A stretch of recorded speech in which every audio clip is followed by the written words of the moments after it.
Hello, everybody. Thank you so much for joining our webinar, Beyond Dieting, a Lifestyle Shift. I'm Kirby Brancifor, a registered dietitian and Wegmans nutritionist, and I will be moderating today's webinar. Please note that the information provided during today's webinar is for educational purposes only. It's not intended as a substitute or replacement for medical advice, medical nutrition therapy, or individualized nutrition counseling. I'll be coming back at the end to moderate our Q&A and am now very pleased to introduce your presenter, Marda Heuman, Wegmans nutritionist who has years of experience in weight loss counseling. So you're in very good hands today. Take it away, Marda. Thank you so much, Kirby. I really appreciate that. And hello, everybody. Welcome. Maybe you've tried weight loss programs before with expensive shakes and restrictive rules and maybe even endless counting. And perhaps they even worked until they didn't. And then maybe the weight came back. So here's what we're hoping today that you'll learn. Sustainable weight loss is simple. It's not easy, but it is simple. And it comes down to healthy eating combined with preserving your muscle mass. And here's what many people don't realize. Even the powerful medications that many of you may have heard of, or some of you might even be on, like Ozempic and Wegovy and Zepbound, they require the same foundation of balancing your plates with this nutritious foods we're going to show today so you can lose weight in a sustainable way that supports your health. So today, we're going to cut through the noise. We're going to not talk about trends, no gimmicks, just timeless, evidence-based principles that actually work. Principles you can start applying on your very next trip to Wegmans, because the goal isn't just to lose weight, it's to lose weight in a way that lasts. So let's start with a little science, the science of weight loss. Weight loss fundamentally comes down to creating a calorie deficit, that is burning more calories than you eat, because this forces your body to tap into the stored energy you have and use that for fuel. So calories in equal the food and drinks that you put in, and the calories out equal everything that your body does, or the fuel that you're burning. So to create a calorie deficit, which is about 250 to 500, that's just a general guideline. People are going to be different, but just generally 250 to 500 calories less a day than you're currently eating is going to produce a gradual weight loss. And you may be wondering, well, how do I know how many calories I should be eating in a day? And that is a great question.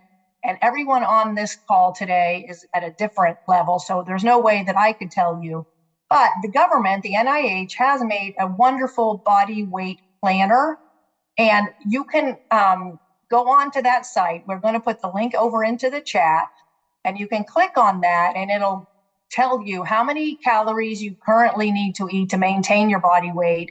And you can tell it how many pounds you want to weigh and how much activity you're doing. And it'll tell you how many calories you need to lose weight and what kind of rate you need to lose it at. So it's a great little formula, and I highly recommend you go and plug that in and use that to calculate your calories.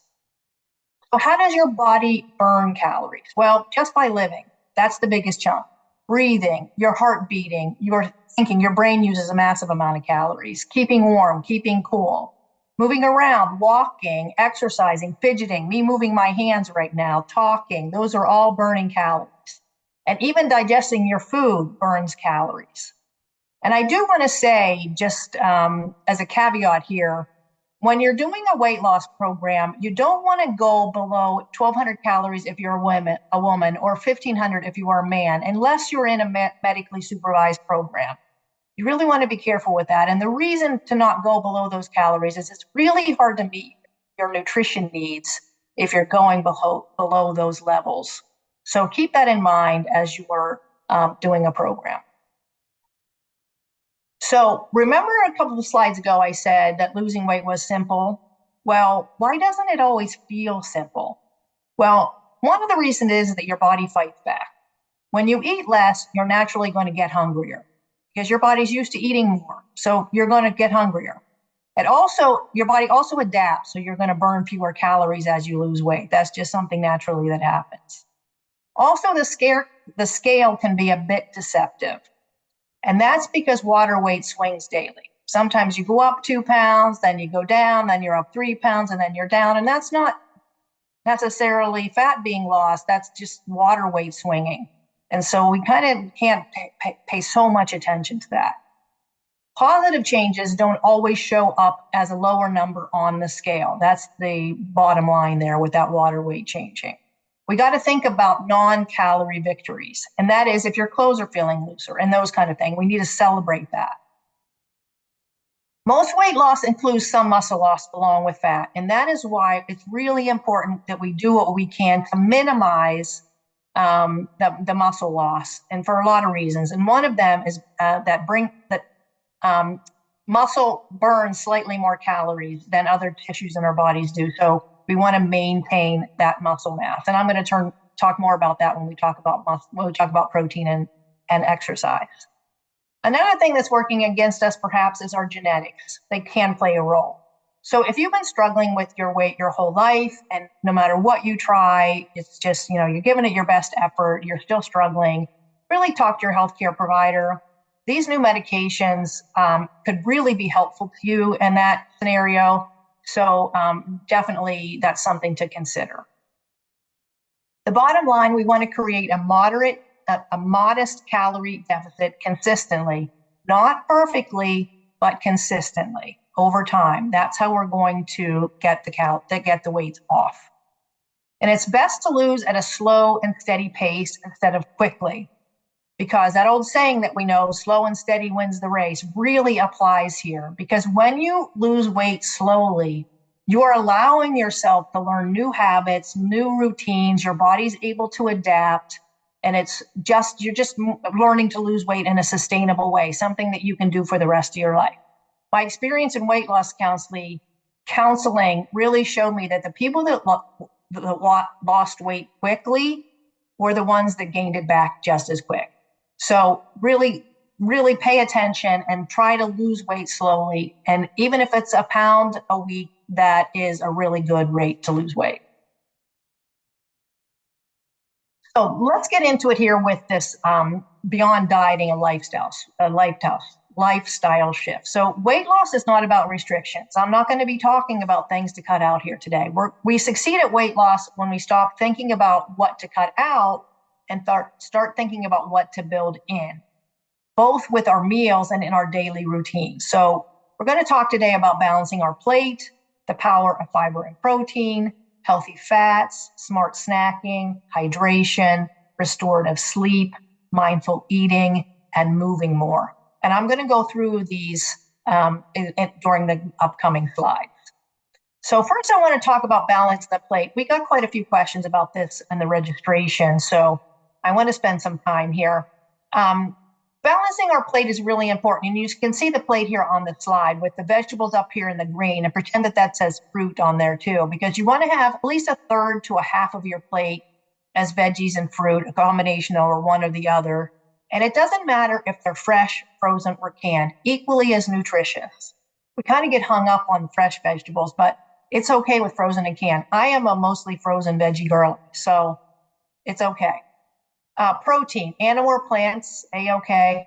Whole grains, at least half of your grains should be whole. And what I mean by whole is whole grain bread, whole grain pasta, quinoa, brown rice, those types of things. For fats, we want to do like olive and avocado oil, nuts and seeds, avocados, those kinds. Dairy, milk, yogurt, cheese, and then hydration. Some examples: water, coffee, tea, milk. And again, I'm going to go through these in more slides to come. But we have more information about balancing your plate and the balanced meals and smart snacking page on our website, which we're going to put over into the chat. But you can see here on the plate where we had the fruits and veggies up here, and with about a third to a quarter of your plate with the grains, and a quarter to a third of your plate being the protein. So that's how you balance the plate.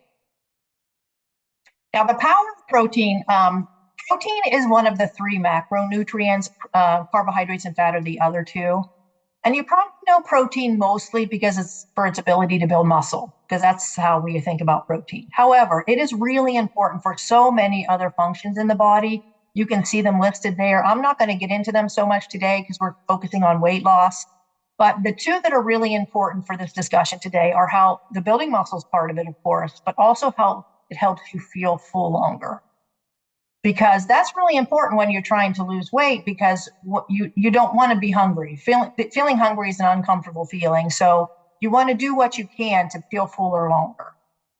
And anytime you lose weight, like I mentioned before, you're going to lose both fat and muscle. This is just inevitable. It's inevitable. It's what happens when we're in any kind of calorie deficit. However, we can make sure if we're eating enough protein that we can minimize this. And they also then, on the other side of it, we have to do enough resistance exercises to build the muscles, to maintain and build the muscles. And we're going to talk about more exercises at the end. But those are the two main reasons here, building muscles and helping you feel full longer, that we want to talk about protein. So what are the foods that contain protein? It's deficiency food, meats like chicken, beef, pork, dairy products, eggs, and plant proteins like tofu or soy products in general, beans, legumes, quinoa, nuts, and seeds. They are good plant proteins. Now, how much do we need? Also very highly individualized, but general guidelines is try to eat between 20 and 30 grams of protein at each meal, breakfast, lunch, and dinner. And if you need even more protein than that, you can maybe try for a snack between 20 and 30 grams, either 1 or 2 times a day, to get you up to your protein needs.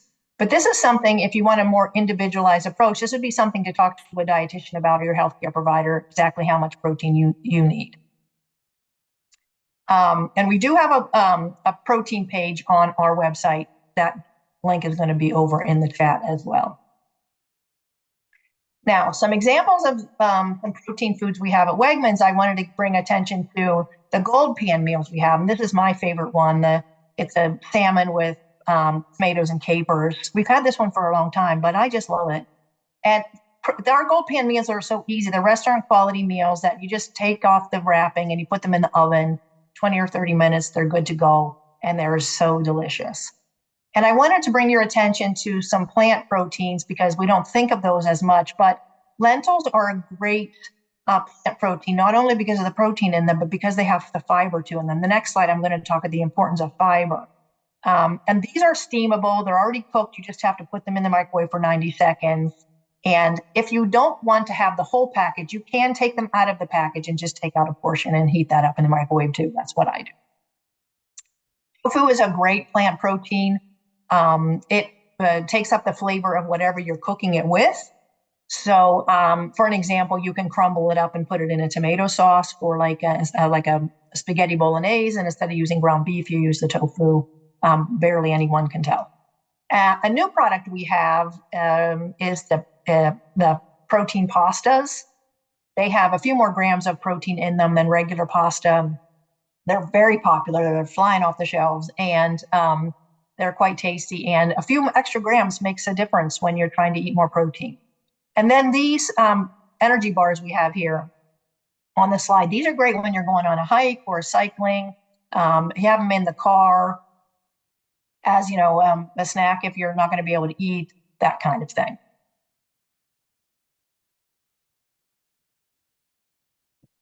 And brand new is this high protein milk. There's 14 grams of protein in a cup as opposed to 8 grams in a regular cup of milk. It's lactose free, and we have it in reduced fat, whole milk, and fat-free versions. And I haven't had a chance to try this yet. It's so new. I think it's been less than 2 weeks since it's been on the shelves. But definitely give that a try if you're a milk drinker. And I'm a cereal girl in the morning, so this is going to be a great way for me to get extra protein in the morning when I have my cereal. Looking forward to giving that a try. Excuse me in my voice here. Power of fiber, like I mentioned before, fiber helps with weight loss in several key ways. Foods high in fiber increase your feeling of fullness, and that's because they're bulky. And by the way, fiber only is in plants. There's no fiber in any animal product. It's only in plants. And they're bulky, so they take up less so you take in less calories. They slow your digestion, and they help you keep hunger at bay. They can regulate your appetite hormones, and they help stabilize your blood sugar, which is really especially important for those of you who have diabetes. And some examples you see here are the rainbow slaw, which I absolutely love. You can do it cold and like a coleslaw, or mix it in with a green salad. I actually like to do it hot and make it stir fry with it. Texas style caviar, great to do in the summer with chips when you're having a party or Super Bowl parties. I like to do it as an accompaniment to chicken and fish as like a sauce kind of thing. Not necessarily heat it up, but get it a little bit warm, like 30 seconds in the microwave. And of course, right now it's very much soup season. So this 14 bean soup mix, again, beans are both a protein and a carbohydrate food. They've got lots of fiber in them. So this is a great base to make some soup with. And how much fiber do we need? 25 to 35 grams is recommendations. Most Americans are not getting anywhere close to that right now. So if you are one of those that's not getting enough, I caution you to start out on the lower end and work your way up. You don't want to go from 0 to 25 in one day because your digestive system will be a little angry at you and you won't feel good. So start slow at a couple grams a day, build up to it. I promise you, your digestive system will adapt. The microbiome will be happy with you eventually that you're giving it this food, because fiber is food for your microbiome. And drink lots of water while you're doing it as well. And my colleague Brittany has done a fabulous job on a webinar called Get the Facts on Fiber. We're going to put that link over in the chat as well. If you'd like more information, I highly encourage that one because fiber is so important. We've been talking about protein and that it's important. So you hear that in the media all the time. And now we're talking about fiber. And us dietitians, we're really, really happy about that because it is so undervalued as something we need in our diets. So fats support weight loss by helping you feel full longer because they digest a bit slower than carbs and protein. They regulate your hormones that control hunger and fullness, just like fiber does. You want to choose healthy fats to protect your heart and your brain health. And the healthy fats are olive, avocado, and vegetable oils, nuts and seeds, nut butters, avocados. Those are the healthy fats that are really good for our brains and our hearts. Now, portion control is important. And that is because fats are very dense, calorie dense. It doesn't matter if they're healthy fats or unhealthy fats, they're all equally calorie dense. But my example here is you don't want to take a bag of peanuts and take it into the TV room and sit and eat out of the bag because you'll quickly go over your calorie goals, most likely, if you do that. When you're having avocado toast, you maybe want to stick to one avocado instead of mashing up 2 or 3 avocados because they're very calorie dense. So yes, we want to have fats in our diet. We need to have fats in our diet and those healthy fats, but be careful when you're on a weight loss journey because you want to watch the portions. Now, smart snacking, that helps keep hunger at bay between meals for those who need or want a snack. No rules saying you have to have a snack, but if you want to, definitely enjoy a snack. Provides an opportunity to get the foods and nutrients you missed at meals, like fruits and veggies. I often don't eat fruits at my meals except for breakfast, so I like to have fruit as a snack. As one example, but you could do lean proteins, whole grains, healthy fats, or dairy as your snack. And we also recommend picking 2 food groups for your snack, like the examples you see here, carrots and hummus, or like a legume and a fruit. For instance, these are our roasted chickpea snacks that are so yummy and crunchy. I'm a crunch girl, paired with a fruit. And also like a yogurt or cottage cheese. Cottage cheese is having its moment. So you could pair that with berries and granola, again, giving it a crunch, just as some examples. And again, that balanced meals and smart snacking link that we put in the chat before, that also has some snacking ideas on there as well. Hydration and restorative sleep. So staying hydrated is important for many reasons, but when it comes to weight management, thirst signals can be confused with hunger. So if you feel hungry between meals, try drinking some water first to see if that sensation passes. And also drinking water before meals takes up space in your belly, so it may help you eat a little bit less. And food and beverages that are hydrating, water, coffee, tea, milk, coconut water, and even you can even eat your hydration, we say, because fruits and vegetables, most of them are 90% or more water. So it's a nice way to get hydration that way as well. Now, as far as sleep goes, researchers have found that getting less than 7 hours of sleep can lead to weight gain. And sleep deprivation disrupts hunger hormones, which really increases appetite and cravings for high-calorie foods in some people. And also, when you're well rested, you have more energy and motivation for exercise and daily activity. So that's helping you burn more calories throughout the day.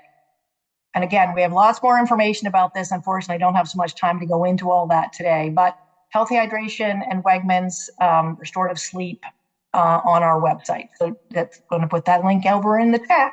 I keep pointing over there. I don't know if it's over there for you. Mindful eating, lots of questions about that on our pre-reg registration too. So I want to make sure we address that. But mindful eating connects us with food by bringing our full awareness and attention to our act of eating. Paying attention to your food and eating in a non-judgmental way can really decrease the likelihood of overeating, connecting us with others, and reducing stress. It's just a simple way to get more out of mealtime, whether you're alone or you're with friends or you're enjoying dinner time with your family. The beauty of this approach is that it works on any food. So whether you have a balanced plate in front of you with lots of fruits and veggies and whole grains and nice lean protein, or you have a deliciously decadent dessert sitting in front of you. And we have a whole bunch of steps on how to eat mindfully on our website that, again, I don't have time to get into, but we're going to put that link into the chat as well. And I want to finish off here today by talking about exercise, because this is so important too, even though it's not food, but it is equally as important as the food part of losing weight. Although I have to say, exercise alone has minimal impact on weight loss. It is crucial for dozens of other reasons, like your cardiovascular health, your bone density, those types of reasons. But when it comes to weight management, resistance training is your best defense against that muscle loss we talked about when I was talking about the protein. Yeah, we need to eat protein, but you could eat a bazillion grams of protein. If you're not doing the work to build the muscle, the protein that you're eating is going to get used for those other functions that were on the slide, or it's going to get stored. So you need to be doing the work, and that is resistance training. Now, we recommended is 2 to 3 times a week is ideal. Do resistance training, but if you're not doing any right now, just start with one day, even if it's just 5 or 10 minutes the first time. And no gym membership is needed. If you go to a gym, that's great. If you don't have a gym, that's okay too. But because body weight exercises, squats, push-ups, lunges, and even daily activities like carrying in your groceries, going up and down the stairs, those all contribute to maintaining your muscles. And there are thousands, and I'm not joking, literally thousands of free YouTube videos for every fitness level. And even Netflix has a channel for exercise. So take a look and find out what works for you and your level and what you're capable of doing. Now, 150 minutes of weekly activity is really important too. And that's things like walking, cycling, gardening, dancing, swimming, things that you really like to do. And you can break that into 30-minute chunks 5 days a week. And again, if you're not doing any, you can start out with 10 minutes or 5 minutes, whatever you're capable of doing, and just work yourself up to being able to do 30 minutes 5 days a week. And people often ask us, what is the best type of exercise, or what's the best exercise I can do? And our answer is the one that you're most likely to do. So find one that you really, really like to do and do that one. And also, finally, here, we want to say that muscle burns more calories at rest. It's not a significant amount, despite what you probably or maybe heard on social media, but it is a little bit. And every little bit helps. And so when you're strength training, your body becomes more efficient at burning calories, even when you're resting and even when you're sleeping. So that's another reason why we want to be having muscles and doing things to build our muscles. And then a call to action here on my very last slide of the things that we talked about today: the balancing your plate, the power of fiber and protein, the smart snacking, the hydration, restorative sleep, mindful eating, moving more. Which of those resonated with you? Pick one or two of these that you learned about today, then go to our Feel Your Best pages. Link's going to be over there in the chat, and read more about them and try to incorporate one or two of them into your day or your week, and then see how those help you in your health journey, your weight loss journey. And I hope that they help you. And I know this is a very, a big high level version here of eating healthy and trying to lose weight. But I hope it helps. And I'm going to come off here and we're going to go and answer questions. When you leave this webinar, you are going to be fed into a survey. Please fill that survey out for us. We really appreciate it. And thank you for doing so. Okay. Stop sharing. What you got, Kirby? An amazing job. So I'm going to get right to it because we did have a lot of questions and we've got a lot of applause and hearts coming at you right now. So wonderful. First question, we got a lot of questions about doing all of this kind of on a budget, especially when you're talking about protein and produce as we're trying to add those to the diet. So can you talk a little bit about affordability there for folks? Oh, yeah, absolutely. This is a great question. And it gives me a chance to really emphasize that something really important. I intentionally didn't talk about any special foods or supplements during my talk today, because you can eat real whole foods, lose weight successfully, and skip all those extras, unless, of course, you want to add them in. That's fine, too. But when it comes to shopping affordably in general, but also with keeping, specifically proteins and produce specifically in mind, when you're losing weight, I'd include, it's good to have a plan. It's good to make a list and stick to the list. Like I mentioned when we were talking about fruits and vegetables, frozen and canned produce are the affordable option usually, and just as nutritious. They can be more convenient because they don't go bad in the fridge. Seasonal produce tends to be better priced. Strawberries in the summer are a better value than in the winter, for example. Winter squash is great this time of year. As an example, I made a spaghetti squash last night. Was great. That was my meal with a little bit of cut up chicken and spaghetti sauce, and I put some beans in there. Citrus is typically better priced in the winter than in the summer. Those types of things, thinking about your seasonal produce. As far as protein goes, chicken is affordably priced right now, especially when you buy like a family pack at Wegmans.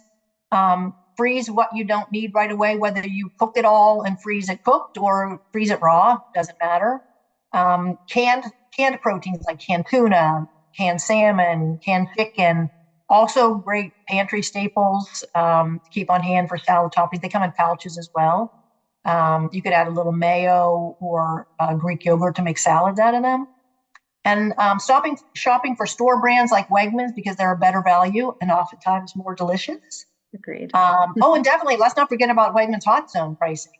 Those are the everyday low prices on the family favorites. And you'll see big signs in our stores that indicate the hot zones. Those are all throughout the store. So I think that's an easy, affordable way to just shop healthy and shop affordably in general, but especially when you're trying to lose weight. That's amazing. So many great ideas. And I want to try to get one more question, and I'm going to try to put them kind of together. Maybe you can speak kind of globally to this. So a specific question about somebody who says that they're a night owl, so sometimes not eating their last meal until 10 p.m. And then also on the other side, how important is it to start at a certain time? And, with all of the information about fasting too. So really, what do we think about how important it is to get your certain meals at certain times when you're on a weight loss journey? Yeah, I mean, there's so much information out there about that. I think the important thing is to stay within your calorie goals. And if you're a night owl and you're eating at 10 p.m., but you're staying up until 2 a.m., I mean, your 10 p.m. is my 6 p.m. So I don't think I think it's very individual. So if that's working for you and you're able to lose weight and still eat at 10 p.m., that's working. Now, as far as in the morning, that's again, the person that's eating at 10 p.m. when they're probably sleeping later and not hungry when they get up in the morning. And I know when I was doing a lot of weight loss counseling, there's a lot of people that don't like to eat breakfast. And I wasn't going to suggest that they eat breakfast because that's not something they like to do. So you got to think of it as, what's your first opportunity for eating? Like, when is that? We're not maybe going to call that breakfast. Maybe your breakfast is at 11 or 12 because your day is completely shifted. And I mean, it's just more of keeping your calories. If you're in an 1800 calorie range, as long as your 1800 calories are in the day, it doesn't really so much matter when you're eating them. Right. And if you're getting all of those important food groups in too. And exactly. The balanced dieting, doing the things that we talked about today. Wonderful. Well, we just loved all of this information. We are up on time. And for those of you, if you're watching on demand, you will find the link to that survey to give us your very valued feedback. That will be in the description for the recording. And for the rest of you, it will be popping up at the end here. So thank you all so much for joining us. Marda, thank you, thank you, thank you. We had a lot of wonderful comments. We know this was very helpful. So thanks again, everybody, and have a wonderful day. Thank you, everyone. Bye.